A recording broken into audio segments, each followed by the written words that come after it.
Hello, I'm Regina Botras, and this is Backstage, where we talk with the who's who on stage, in dance, comedy and performing arts, speaking with the leading theatre makers of our times and how they came to the stage and what drives them and inspires them.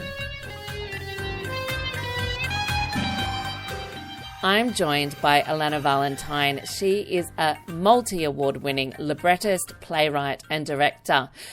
Last year, she wrote or worked on Watershed, the Death of Dr. Duncan with Christos Chalkis and Adelaide Festival. She's done works for Belvoir, including Wayside Bride, Barbara and the Camp Dogs with Ursula Jovic, The Sugar House, Parramatta Girls, Run Rabbit Run. I've seen most of those, just almost all of them. She's worked with Bangarra Dance Theatre, with Woojung Not the Past. Look, she has so many works under her belt, up her sleeve, with feathers in a hat, all of those things. But she's here to talk about Nucleus, which is taken interviews made into non-fiction, playing at the Seymour Centre as part of the Griffin Theatre Company until the 15th of March. Alana Valentine, welcome to Stages. Nice to be with you, Regina. Thanks for coming. That was a bit of a mouthful. Let's have a talk about this. In your playwright's note in the program, it says that it's a work of fiction, as I said, but based on interviews. And there was one harrowing morning when you decided to throw the 8 years of your research all away, the verbatim drafts and all the thinking, and put it in an archive box and invent a play. So I suppose it feels like there's two parts of this. Let's start with that kind of interview place and who you interviewed. And, you know, we're talking about the nuclear debate. I should have put that right up the front. But how did this start? Where did we begin? So the Shoalhaven Arts Centre, and there's a Shoalhaven Arts Board, give very small grants for research and writing to various artists, and I was lucky enough to get one of those. And I had always known that that in 1969 the Gorton government had proposed to put a nuclear reactor on the Murray's Beach site out at one of the arms of Jervis Bay. I know Murray's Beach. Beautiful beach. Yeah. Wow. Beautiful beach. And they cleared that big, they've got a very big car park. And you think, why have they put such a big car park? Well, that was actually the footing of the reactor. They developed an ocean outlet that they turned into the boat ramp there. So that was going where the water from the reactor was going to go back out into the bay. So I had learned this and I thought, wow, that's really interesting. It's jointly managed territory now with the Wreck Bay community. And and it's Commonwealth territory. So I thought it was very interesting. So I started asking a number of activists in that area. And there are a lot. There are some real environmental heroes in the Shoalhaven and in the Illawarra. I mean, everywhere, but particularly in that area. And the thing was that many of the ones I found had done environmental sort of activism around the Beecroft Peninsula, which is actually the other arm of Jervis Bay, out to Point Perpendicular. And there are people still alive who may have been involved with the cancelling of the Jervis Bay reactor story. But what I really found was that when William McMahon, the Right Honourable Sir William McMahon, became the PM in 1971, one of the first things he did was put the kibosh on the reactor. And so, you know, there was activists, they are in the Hansard record, there's no question about that, but it seems that the main reason was because of McMahon, yeah. Wow. So doing this, did you find people that were part of that protesting then at the time? I found people who were not, well, it's quite a long time ago now. So I know that there's one or two people there, but I didn't manage to speak to them. I mainly started to understand that I wanted to write a piece about activists in general and what they were, you know, just who they are and why they work so hard. And I did actually find someone, to be honest, on the other side, a man who had been involved with the tender for the Jervis Bay reactor, who was a nuclear engineer. So I spoke to many, many people. And during that time, I started to think, I really I really want to make this fiction. I don't think I can actually do what I often do, which is either have massage, like collapse characters into other characters. I really want to put these, I want it to be a two-hander, and I want to put these characters in playwriting parlance through the ringer. And I wanted to throw a whole lot of sort of possibilities and problems and issues and contradictions at them. And so I did on that one morning. I say harrowing because it's kind of always, you know, an amazing day, the day where you actually finally lock down into what the form of your work is going to be. And I just sort of thought this is a two-hander, and it's pure fiction. So doing that interview with someone who was putting the tender in, or I mean, I guess with any kind of debate, there are complexities and there are parts of you that maybe, you know, waver to one side or another. But when you do an interview, is there some part of you like put away anything that you think to do an interview? Like, how do you interview something maybe that you don't believe in? Oh, 100%. I mean, I went to quite a few, after that I spoke to quite a few pro-nuclear people. And the truth is, I mean, you have to actually really be more interested in the people than the issue. So I did go to a couple of homes, and one particularly where a man said to me, you know, what side are you on? And I said, oh, well, you know, it's not the playwright's job to be on a side. He said, oh, I don't believe that for a second. And I said, well, look, put it this way, I am more interested in you than I am in the issue. And to be God's honest truth, I actually really wanted to hear how he felt about his life, the collapse of that tender, like how he talked about it, rationalized it, who he was as a person. And I think that is the key. I mean, people can tell if you're flubbing it and kind of just trying to get them to say what they want. I wanted people to really be candid with me. And, you know, ultimately, Regina, the play has to be about something other than a debate. Debate is not drama. Drama is when two human beings are faced with problems and issues that is going to force them to change, because none of us like to change. We like to sit in our neuroses or our issues or whatever they are, and we really don't change until we're forced to. So you have to have a drama that makes those people change, and ultimately that's what Nucleus is about. Yeah, I just don't want to resile from the possibility of having theatre that can make you think as well as feel and laugh and make you feel a little bit smarter about things that maybe you'd like to know about. Did you find at all you kind of change through some of the knowledge or was there anything that you found out that was surprising to you? Oh, absolutely. That's what's amazing about going to the source, you know, which is one of the things I have done in all of my work.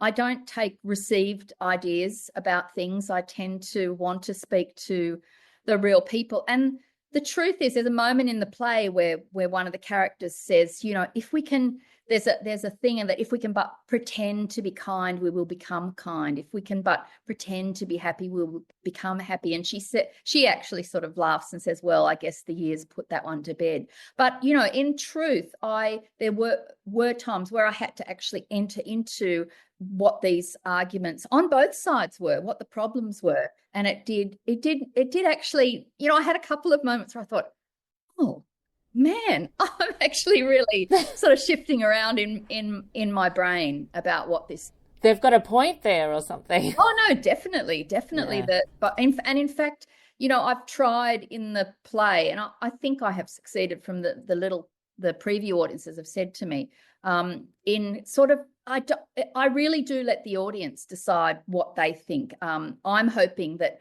pro-nuclear people will come out going, oh, well, she's very pro-nuclear, and then anti-nuclear will also think that.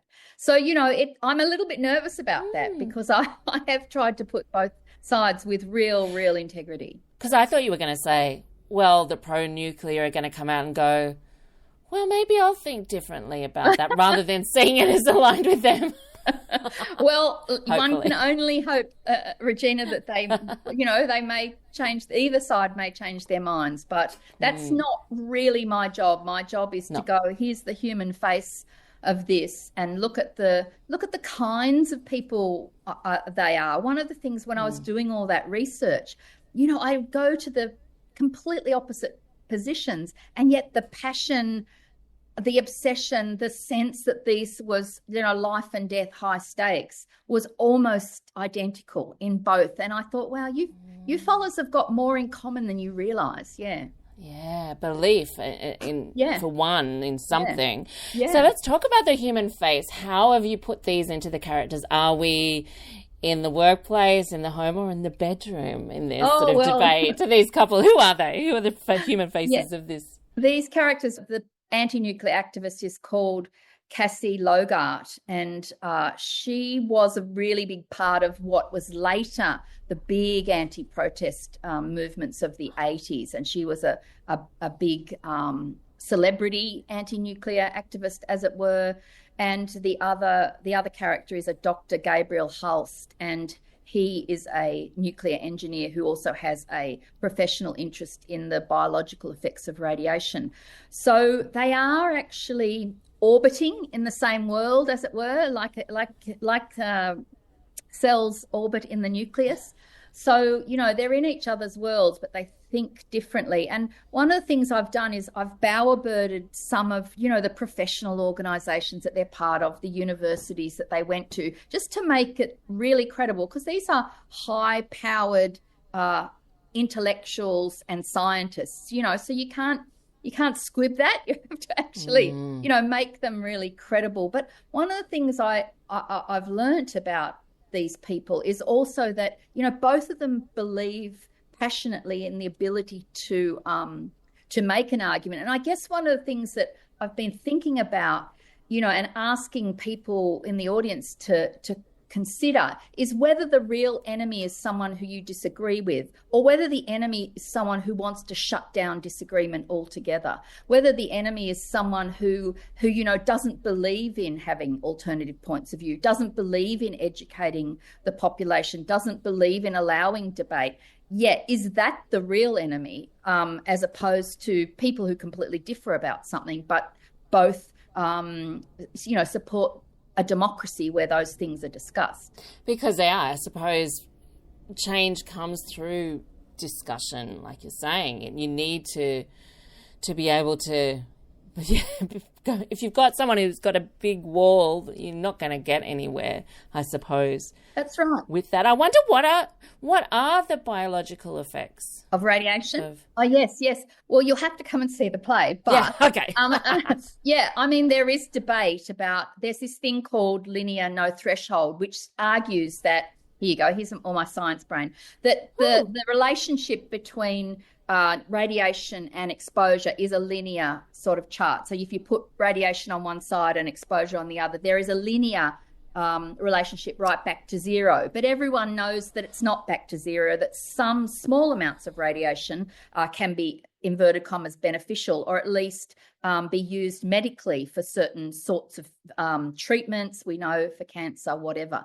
And so it's kind of like there is debate about how much radiation is bad for human beings. But of course, that is the pro-nuclear scientist is talking about that. The anti-nuclear scientist is saying that, children living within a 5-kilometre radius of a nuclear power plant are in danger of all kinds of diseases, including leukemia. And that is scientifically proven. But we're in a world now, aren't we, where the words scientifically proven, even those are contested. So, they do debate about those things as well. I think that the character who's the female doctor played by Paula Arundel, she is a paediatrician, so she is really interested in not just the effects on adults but on children, which is really, really interesting. Look, I think it's amazing to me that, like, I would almost go so far as to say that some people have a vested interest in the theatre being seen only as a place of distraction and entertainment. And, one of the things that was interesting about talking to some of these activists is when they would use the arts. It's hard for us because we also feel like we're in a place where the arts are incredibly politicised. But sometimes, is it actually the content of theatre that is that anymore, or are we self-censoring? How are we as artists dealing with all of that? I just wanted to make a work that wasn't about somewhere else, that wasn't about looking through a lens of something, but was actually about what's going on. And look, I've got to say, I had no idea when I was writing it that, we would be in a federal election with, 7 nuclear power stations being proposed. That was absolutely not my visionary knowledge, but I kind of take it as a indication of how prescient we are as artists. Yeah, riding our times. How have you set this world? I mean, you said they're orbiting each other, but what is the world of the play like? So the reason I sort of dodged that before is because the play is quite that you don't always know exactly where they are. There is a scene where they're in a bar. There is a scene where they're in a swimming pool. There is a scene where they're we think it's a hospital. And then there's scenes which are sort of like they're almost in a dream. I say in the front of the play, the published play, a dream, a memory, a bar, a pool, a room. And, without sounding very high-handed, there is a Beckett sort of like quality to some of where they are. They are in each other's brains and minds is the way I'd put it. She's in his mind and he's in her mind. And it's not naturalism. And that's why I've got to say that Andrea James is such a fantastic director for a work like this, because she has throughout her career distinguished herself rejecting the idea of naturalism, particularly sort of TV naturalism, in much of the First Nations work that she does. She really wants there to be a kind of inherent theatricality to all the work that she does. So Nucleus, in the discussions I would have with Andrea, sometimes the dramaturg would be asking, where are they? What are they doing? And Andrea was like, what worries me is what is the relationship between them and whether we're engaged or whether we're not. And those kind of more concrete ideas of where they are, she's played with them. You'll see the set is by Isabel Hudson is worth the price of admission, and that's from the playwright. It's a rake, it's a circular rake, and it's got hanging above it this kind of DNA molecule made out of short pieces of metal piping that are actually they're musical, and it sort of hangs above them. And is it a nuclear power station? Is it what is it? And it looks amazing in the Seymour Centre, which has got that fantastic height. Like when Andrea did Swim at Carriage Works, she was really keen to use the Carriage Works space to make that beautiful set that was in there with Swim. And now the same with Nucleus. She's gone, well, where are the audience actually looking? And they're looking quite high in the Seymour Centre. So the set is beautiful. So taking something that is, as you said, and we know that you often work with verbatim and then fictionalizing this, is that giving you freedom, or has it been challenging, or how was that? It's been both. It's challenging because I'm always very, very trying to have a lot of integrity of simply smuggling in some details rather than it being anyone recognizable. I've been really felicitous about that. But it does give you a lot of freedom in some ways, because that you can make them slightly less trustworthy and slightly uglier, if I can put it that way, in their own ways. Both of these characters, there's moments where you go, yes, and then you go, oh, I'm not sure about you. And, that's really great with theatre characters. I have really loved the freedom to make them much more contradictory. And I always look, those contradictions emerge in verbatim characters as well. And I often massage verbatim characters so that there is that. But here I can just go, as my grandmother would have said, hell for leather. And last question. We know that it's around Jervis Bay and Wreck Bay, as I understand. Is that an Indigenous sort of area? I mean, it's all Indigenous area, obviously. Is that coming up in the conversation at all, like the land? They acknowledge that it's jointly managed territory now.